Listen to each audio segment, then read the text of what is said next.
Seguimos hablando de acoso, de bullying con nuestro invitado, el doctor Julián, que hoy nos viene a hablar de la importancia y de la trascendencia real que tiene esto, sí, que muchas veces nosotros incluso como padres minimizamos.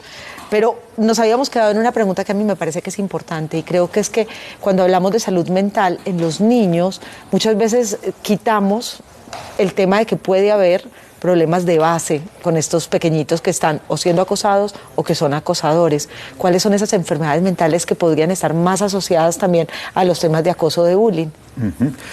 Con frecuencia vemos, según el rol, y eso es muy importante lo que decías ahorita, cuando se es víctima y cuando se es victimario, con frecuencia hay como patologías diferentes. Cuando hablamos de la víctima, con frecuencia hay ansiedad, depresión, esa incapacidad como para defenderse, hacer valer el derecho, y todo esto va en relación a los síntomas que se van hacia adentro, que se conocen como un conjunto de trastornos que llaman internalizantes. Pero el victimario, por el contrario, explota, ¿cierto? Son como conductas más disruptivas hacia el entorno.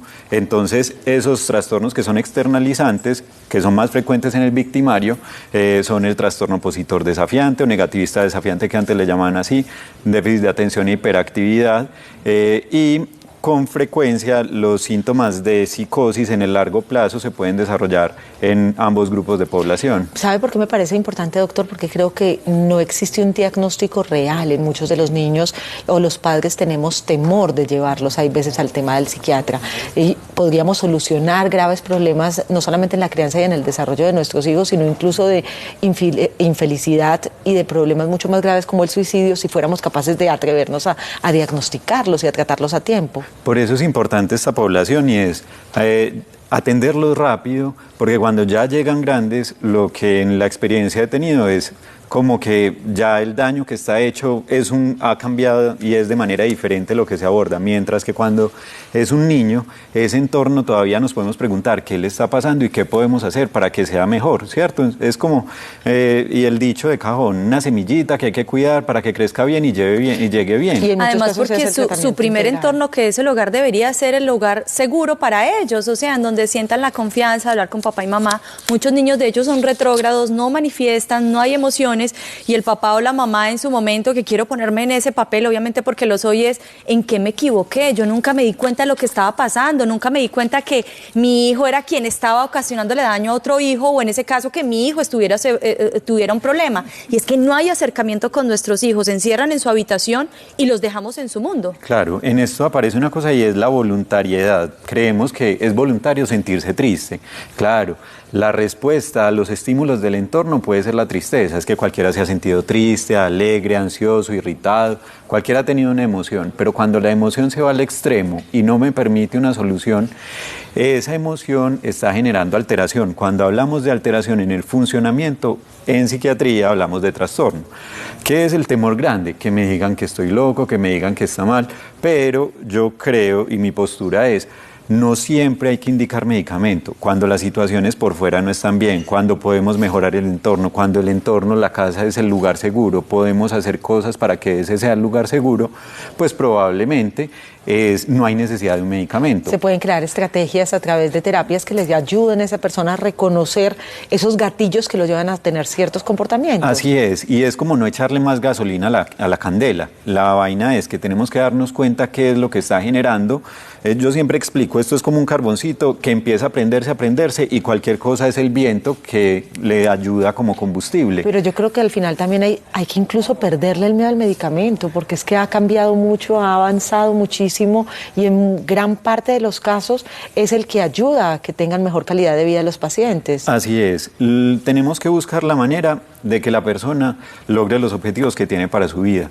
Cuando estos se perdieron, porque ya soy inútil, soy estorbo, no quiero vivir, no tengo por qué vivir, eso empieza a generar dificultades, y necesitamos que precisamente vuelvan las motivaciones para vivir de estos niños, que son la sociedad en un futuro. Es decir, todo lo que estamos haciendo hoy es lo que vamos a recoger resolver pronto y necesitamos que tengan esperanza para vivir porque se ha ido perdiendo poco a poco. Increíble. Venga, voy a leer el mensaje de una de nuestras televidentes, me van a perdonar, pero me va a tocar pararme para poder leer. Dice, hola, lo vivimos con nuestro niño. Un compañero de clase le quitaba el algo, el dinero y lo amenazaba con pegarle. Gracias a Dios, lo que dijo Sandrita, formamos un hijo con carácter, no desde la violencia, sino desde el saber que ese niño que lo agredía tenía dificultades. Mi esposo y yo hablamos directamente con el niño, hablamos largo y afortunadamente nunca más se volvió a meter con nuestro hijo, Jerónimo. Y el colegio, más bien las directrices de la institución también intervinieron. Este niño le hacía lo mismo a varios y Jerónimo a contarnos, pues ya se descubrió todo. Ella nos saluda desde Apartado, Antioquia. Un abrazo para ella también.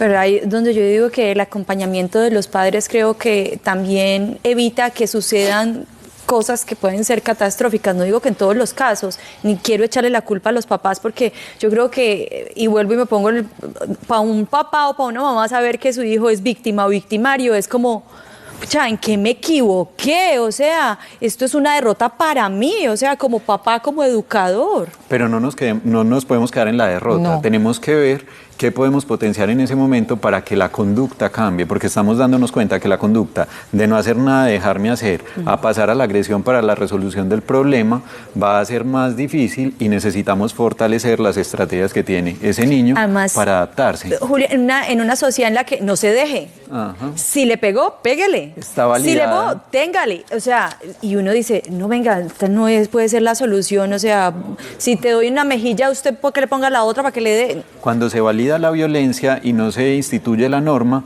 un ejemplo muy claro que pongo con frecuencia y es, yo sé que no se puede orinar en un palo en la calle porque existe el código de policía y eso es inválido, eso no se puede, es ilegal, ¿sí? Así yo lo haga, yo sé que estoy haciendo mal.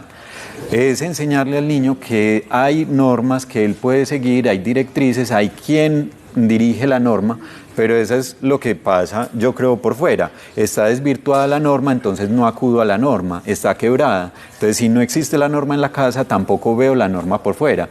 Entonces, es el niño que no hace caso en la casa, no hace caso en el colegio y no reconoce a la policía o las autoridades como figuras de autoridad. Lo grave entonces son las consecuencias que puede tener eso a largo plazo. Niños que más fácilmente pueden caer en temas de adicciones, niños que pueden romper la ley con más facilidad, que no conocen de pronto los límites. Claro, por eso es importante identificarlos temprano, hacer una intervención, que ningún medicamento me va a hacer que, entonces esto sí es legal, esto es ilegal. No, el medicamento disminuye la impulsividad, el desarrollo del cerebro se va dando que lo final que aparece es como el freno de las cosas, pensar qué voy a hacer, cómo lo voy a hacer, qué estrategias tengo.